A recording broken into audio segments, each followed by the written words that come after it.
much more. Our military power. Our military power, we've been talking of our military power. No, and we've been talking that our military power, there we apply our military power. They have, actually, I wouldn't say we have called their bluff. No, I would say everybody. No, sir, I would say, sir, I would say they have called their bluff because General Bakshi, and Abhishek, you can take this forward with General Bakshi. If they had this nuclear card, why didn't they play it this time? When we bombed these two locations where it is now being speculated there are some nuclear storage facilities, which includes the one in Rawalpindi, why did they beg for peace? Where was their nuclear button? Where was the nuclear button when we had destroyed their air bases and 9 terrorist camps? Why did they beg for peace and give an assurance that we will not carry out terrorist activities? There was no nuclear button that they pressed because they don't have one. They have no second strike capability, Abhishek.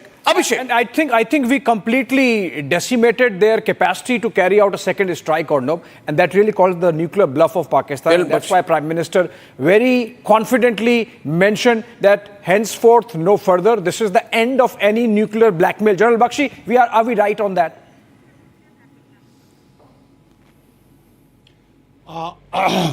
You know, we have framed the essential strategic dilemma in South Asia ever since nuclearization.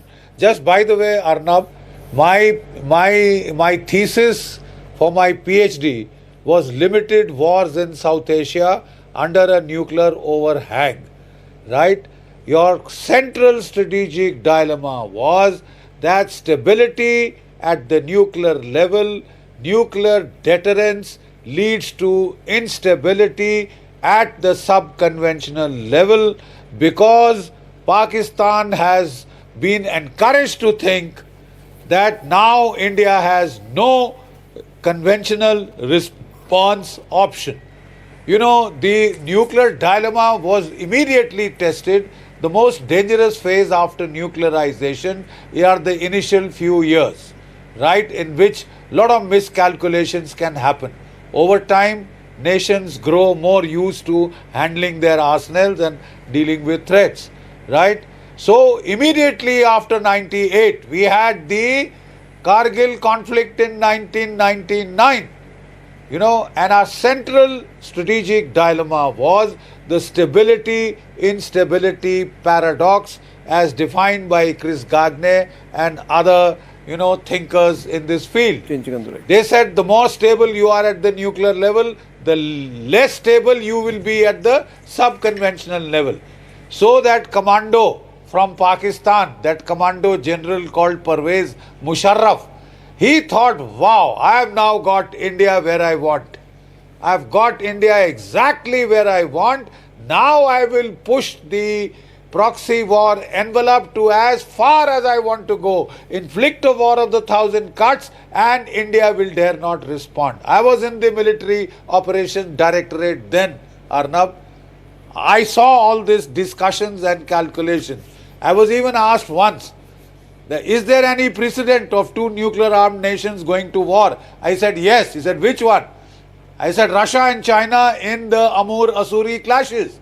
So everybody looked up, oh yes.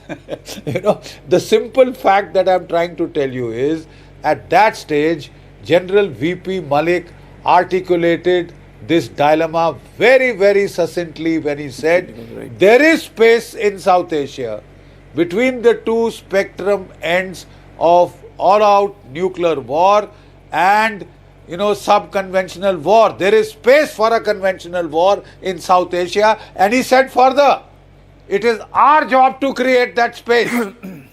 Otherwise, you have let him get away.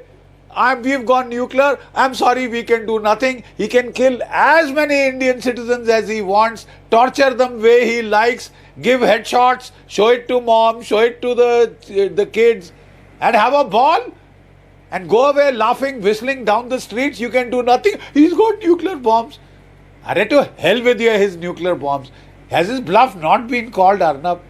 For God's sake, we are watching.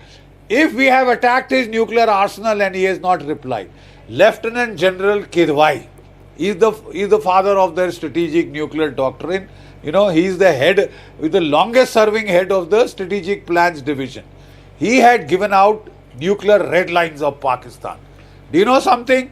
Most of them have been crossed. He's done nothing. Sweet Fanny Adams. So, let me tell you. He said there will be a space threshold. There will be a special threshold in terms of damage to equipment and weapons.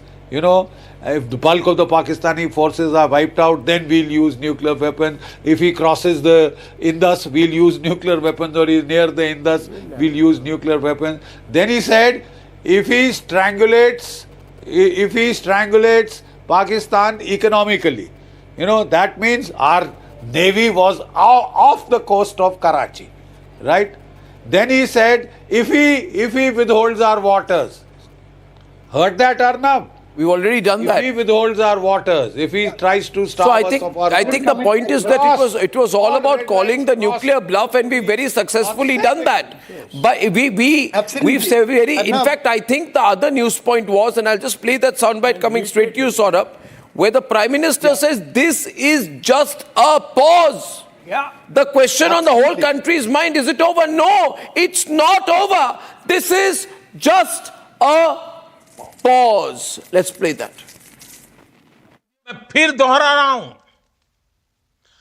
हमने पाकिस्तान के आतंकी और सैन्य ठिकानों पर अपनी जवाबी कार्रवाई को अभी सिर्फ स्थगित किया है। आने वाले दिनों में हम पाकिस्तान के हर कदम को